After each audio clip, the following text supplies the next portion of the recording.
সুপ্রভাত। আবার চলে এলাম সকলের সামনে আমাদের রান্নাঘরে। আজকে বিশ্বকর্মা পুজো উপলক্ষে একটি স্পেশাল রান্না আমি দেখাবো। সেটি হচ্ছে চটজলদি সুগন্ধি পোলাও আর চিকেন কষা। তাহলে আগে চিকেন কষাটা করে নিই। চিকেন কষা করতে লাগে চিকেন, পেঁয়াজ, আদা, রসুন, কাঁচা লঙ্কা, টমেটো, টক দই, এদিকে সর্ষের তেল, নুন, হলুদ, স্বাদ মতো চিনি, কাশ্মীরি লঙ্কার গুঁড়ো, গোটা গরম মশলা আর হচ্ছে এমনি শুকনো লঙ্কার গুঁড়ো। এবার কড়াইটা গরম হয়ে গেলে এবার ওর মধ্যে সর্ষের তেলটা ঢেলে দেবো। তেলটাও গরম হয়ে গেলে একটু চিনি দিয়ে দেবো যাতে মাংসের কালারটা আসে। চিনিটাকে দেওয়ার পর এবার গোটা গরম মশলা দিয়ে দেবো। গোটা গরম মশলা দিয়ে একটু নাড়িয়ে নিয়ে তারপরে যে পেঁয়াজ কুচোনোটা আছে কিছুটা পেঁয়াজ কুচোনো এবার ওই তেলের মধ্যে দিয়ে দেবো। এবার পেঁয়াজটাকে একটু নাড়িয়ে নেব। পেঁয়াজটাকে একটু নাড়ানোর পর যে মাংসটা আছে এবার মাংসটাকে ওর মধ্যে দিয়ে দেবো।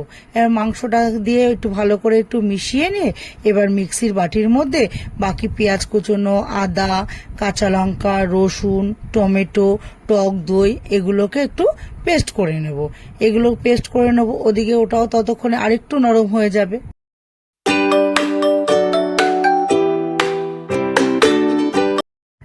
এবার পেস্ট করা মশলাটাকে এবার ওর মধ্যে ঢেলে দেব।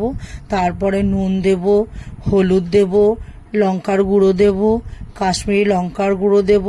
একে একে সব মশলাগুলো দিয়ে এবার ভালো করে একটু মিশিয়ে নেব। ভালো করে মেশাবার পর তারপরে আমি একটু কিছুক্ষণ ঢাকা দিয়ে রেখে দেব। কিছুক্ষণ ঢাকা দিয়ে রেখে দেওয়ার পর তারপরে আবার কিছুক্ষণ পর ঢাকাটাকে আমি আবার খুলে দেব। তখন দেখব যে আমার মশলাটাকে শুকনো হয়ে এসছে। তখন একটু জল দিয়ে দেবো, অল্প একটু দিয়ে একটু ফুটে উঠলেই এবার গরম মশলার গুঁড়ো দিয়ে দেবো। তাহলেই আমার তৈরি হয়ে যাবে আমার চিকেন কষা।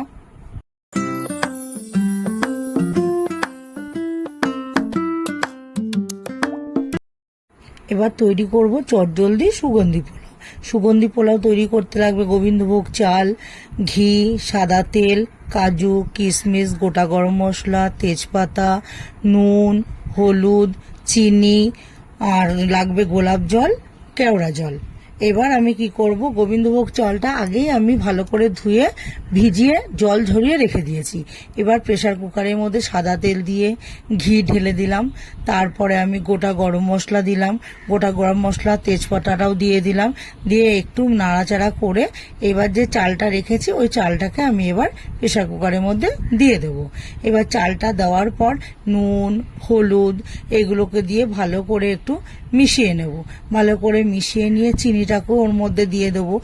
মানে আন্দাজ করে যতটা চিনি লাগবে পোলাওটা করতে চিনিটাকে দিয়ে দেবো। চিনিটাকে দিয়ে নাড়াচাড়া করে এবার আমি জল দিয়ে দেবো। জলটা যাতে খুব বেশি না হয়, গলেও না যায় আবার শক্তও না থাকে, এইভাবে আমি আন্দাজ করে জলটাকে দিয়ে এবার ঢাকাটাকে আমি দিয়ে দেবো। এবার একটা সিটি মারলেই ঢাকাটাকে আমি এবার ঠান্ডা করে ঢাকাটাকে তুলে নিয়ে এর মধ্যে কাজু কিশমিশ দিয়ে দেব। তারপরে গোলাপ জল, কেওড়া জল ওগুলোকে দিয়ে ভালো করে এবার একটু মিশিয়ে নেব।